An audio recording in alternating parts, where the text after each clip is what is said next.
Alright, I'm Gabe. I own KGB Pythons, and this is my collection. We're going to start here with the males. Albino male.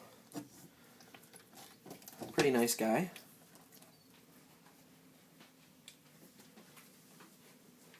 He's not really high contrast like some people like, but you know, I'm not a huge believer in the whole high contrast thing. They kind of dull out as they get older anyways. Next up, this is a banded Mojave. The banded is actually genetic banded. It's a dominant feature. You know, it just reduces the pattern a lot. You can tell down here it's a lot really reduced. I believe he produced one banded normal female this year, and we'll see her in a little bit. But other than that, I have not really proven out his banded gene. I bought him from Bill Albright down in Florida. This is a kingpin. This was purchased from Josh Buchwald down in Boca Raton, Florida. Lesser pinstripe. He's breeding for me right now. He's produced sperm plugs. He's locked with a couple of females already this year. This will be his first year. And he already peed in cage. Great. Bumblebee. This is purchased from Colin Weaver of East Coast Reptiles. 50% het ghost. I haven't been able to prove it out. Probably won't. Don't have a lot of ghost stuff anymore.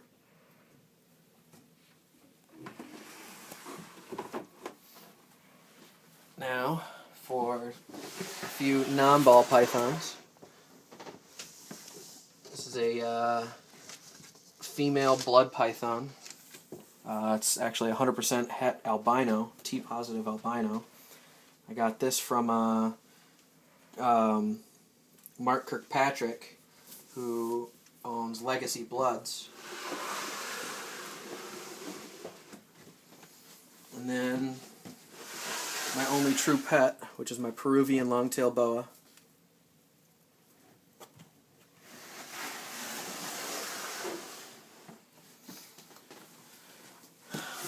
And then here, female Mojave.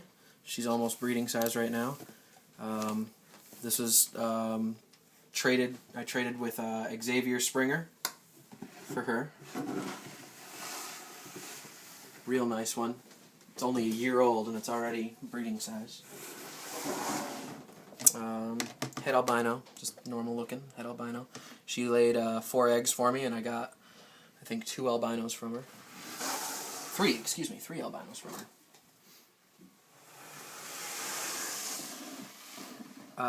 Just another female spider from last year. Got real big real quick. She should breed for me this year. Another one, her sister. This one's my only spider het ghost. This one probably won't breed this year. It's a little skinny still. But she eats. She eats pretty nice. Couple of normals right here. Nothing special. Here's a female yellow belly. This one was a surprise. She laid 4 eggs for me this year. And she was only 1,200 grams when she laid eggs. And I did not expect her to. I had put in a male with her just to hopefully spark her eating. And so she started eating a little bit more. But, you know, stopped right at 1,200 grams. And she was just sort of a surprise. I never saw her ovulate. And just one day I opened her cage and there was, you know, a nice pile of eggs. She didn't produce an ivory, but she did produce 2 yellow bellies for me. Female killer bee. And unfortunately, she's a bit of a picky eater. She has not gotten as big as her siblings have. You know, hopefully she'll be ready for next year and be able to produce 50% of the clutches will be bumblebee. Okay, over here, female Mojave from 2011 girl, and a female mystic. Hopefully next year I can be producing mystic potions and super mystics and stuff. Definitely looking forward to that project. And I have an arsenal of pastels. Here's one of my biggest girls. She's laid eggs several times for me. here. Nice, real light girl. She produces some incredible animals. Brightest super pastels, brightest killer bees that I've ever seen. These are a couple more head albinos down here. Don't really need to another pastel. She laid eggs for me this year. She's a nice sized girl. Another one. She'll hopefully lay a nice big clutch of eggs this year. She's over 2,000. Another pastel. This is my male killer bee. He was less than 6 months old and about 500 grams, and he started locking with females, and he sired several clutches this year, and he was only a few months old when it happened. So if you feed them right, they can get up to size really quick. There's this one. This one's another pastel.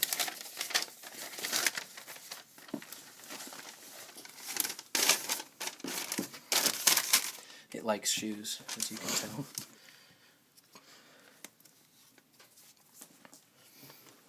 Hopefully she'll get up to size. I can have another pastel to use. Female yellow belly. She's actually going in a deep shed right now. You can see the belly's real dark right now. Hopefully she'll produce for me this year. Unfortunately, I don't have any. I sold my male yellow belly, so I can't produce ivories anymore. But figure it out. Figure out what we can breed her to. Female bumblebee.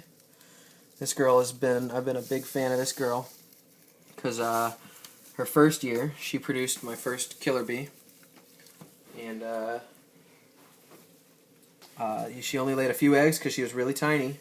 But she produced a killer bee last year, and she produced several killer bees this year. And so she's got a bad shed going on here, unfortunately. And these are my two female spiders that have laid eggs for me. These are proven girls too. That one is this big old girl. She's 2,500 grams or so, nice and big. And very mouthy.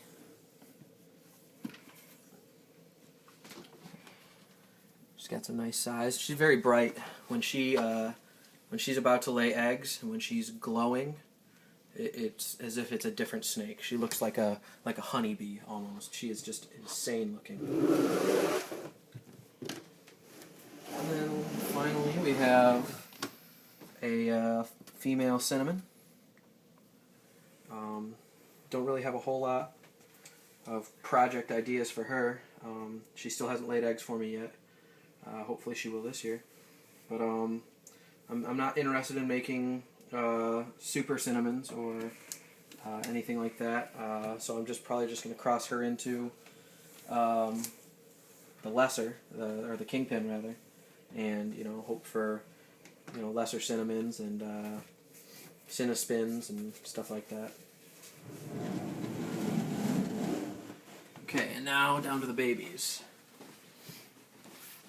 Start with, we got a couple of baby albinos right there. We got some up here. Baby albinos up there. All females. Here's my favorite killer bee that I produced this year. She's in shed right now. You can see real nice reduced pattern all the way down. Very bright. I've never really seen one this yellow. They usually have a lot of white on them.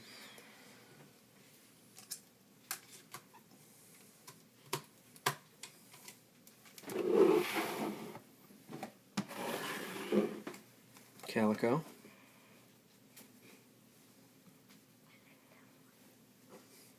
You want to hold it?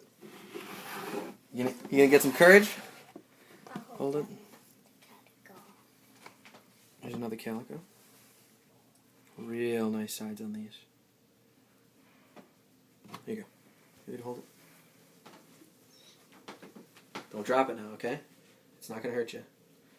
Yeah, alright, see? There's nothing wrong with this.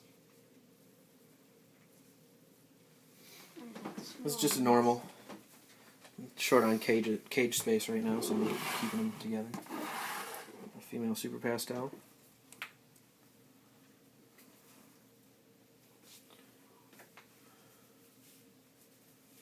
A handful of bees. Watch it, you're gonna get bit. That's okay.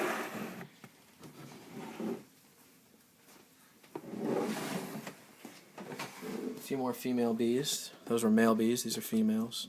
All of these are, well, some of them are on hold, some of them are sold. There's one. That one belongs to Carlos. That's me. This is one of my newest clutches. They just recently shed, haven't eaten. Really nice bright pastel. Here's a nice, decent colored bee. Normal. And then we have a spider up here as well. Pretty typical stuff. These are 50% het albinos because I somehow made a mistake in my breeding and I bred a bumblebee to a 100% het albino. And I was hoping to make albinos in that clutch and did not because I somehow screwed it up. Let's see. Yellow bellies. Here we go. I'm a huge fan of yellow bellies. You can never have enough yellow bellies in a collection, but you look at the sides, the granite patterning on them. I think that's just cool, just in itself. But you add a yellow belly to anything, and it makes it brighter, prettier, and it's just there's nothing that tops a yellow belly in my opinion. Here's a bunch of small ones. These guys just came out of the egg, so tiny. The female was a little young, a little small, but even when they're tiny, they come out very healthy, very strong. You know, these guys are good. This is a killer bee, and this one is just an unbelievable color. This is from that pastel that I had shown you earlier. Really, really bright. And then here's a male bee. He's only like 37 grams. But he's very healthy, very strong, you know. And usually the runts are the ones that eat the best, in my experience. We have a little spider. And then there's one last one I'd mentioned earlier, which is the banded female. There's actually two in here. Which one is it? They both kind of have a banding to them, but this is the one that's banded. And you can see there's no alien heads on it at all. They're just the keyholes. And so I'm not 100% certain if it's actually banding or not, but she turned out completely different than the rest of her siblings. All the rest of the siblings had there was a couple other normals, and they looked, you know, they looked normal. They had their alien heads, and she just looked a lot different than the rest of them. So I'll hang on to her, see how she turns out, and or you know, maybe I'll just decide to sell her, and somebody will get lucky and get a genetic banded for the price of a normal. That's about it. That's the collection. Or is it? Oh yeah. Passed off, eh? Real bright. Love the yellows. Pastel just adds so much to the Mojave. And here's another Mojave. And this is a good specimen of a Mojave in itself, you know. And you just look at it, and it just brightens it up. Puts a lot of blushing on the sides. Compare the two heads. You know, this head is really bright compared to this one, real dark. These are just excellent examples of the mutations. Excellent examples. Oh, and then one more thing on this side of the room. We have a bunch of subadult female bees. It's a nice bright one. Big fan of her. Nice yellows. She probably won't brown out as much as bumblebees do when they get older. Another one. Another nice colored one. Real high white. This would be a great thing for a calico project, you know. Just the calico would just wash out the rest of this, and all you'd have is the spider pattern on basically a white snake. I can't wait to do something like that with this. Another one. She's a little closer to breeding, but probably still won't go this year. And finally this one. This one's a nice color, and she's got some size to her. Hopefully she'll go this year if she keeps eating right. She's probably about 1,400 grams right now. And then this is just a het ghost female that I have. She had a bit of a bad shed on her too. And that's it. That's my collection.